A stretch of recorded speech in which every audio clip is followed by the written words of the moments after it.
আধুনিক যুগে এসে আধুনিক যুগের সাথে যদি তাল মিলিয়ে আমরা না চলতে পারি তাহলে কিন্তু কখনোই এরা কোনোভাবেই কাম্য নয়।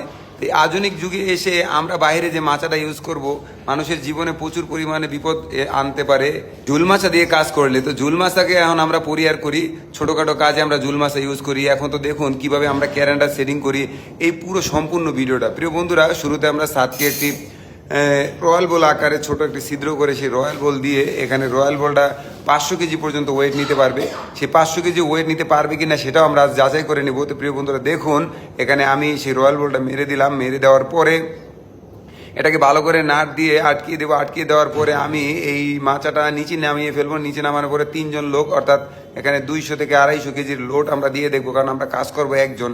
ওখানে লোডটা কি আসলে এখানে নেয় কি না সেটাই রয়্যাল বলে আমরা সেটা যাচাই করে দেখবো। তো এই দেখুন, আমাদের কিন্তু এখন রয়্যাল বল মারা শেষ। এখানে আমাদের গ্যারেন্টি কিন্তু আটকানো শেষ হয়ে গেছে এবং সেফটি বাবদ আরও একটি মোটা রশি দিয়ে কিন্তু আমরা এই কাজটা বন্ধ করে রেখেছি যে কারেন্টটা যে না পড়ে যায়। তো এখন দেখুন আমাদের কাজ শেষ। এখন আমরা মোটরের নিচে লোক পাঠাবো। যে নিচের লোকগুলো যে পরে যে না যায় ওই ব্যবস্থায় এখন হয় কিনা আমি এখন দেখে নিব। এই যে নিচে আমি এখন পাঠিয়ে দিলাম, দেখুন কত ইজিলি ভাবে। আর অল্প সময় কিন্তু চাইলে আপনাদের এমন একটা কারেন্ট থাকলে আপনারা অধিক পরিমাণে কাজ করতে পারবেন। এই কারেন্টটাকে নিচে নামালাম, এখন আমি ওদেরকে লোড দিলাম। আপনারা শুরুতেই দেখলেন, ওই লোডটা দিয়ে দেখলাম আলহামদুলিল্লাহ যথেষ্ট টেকসই।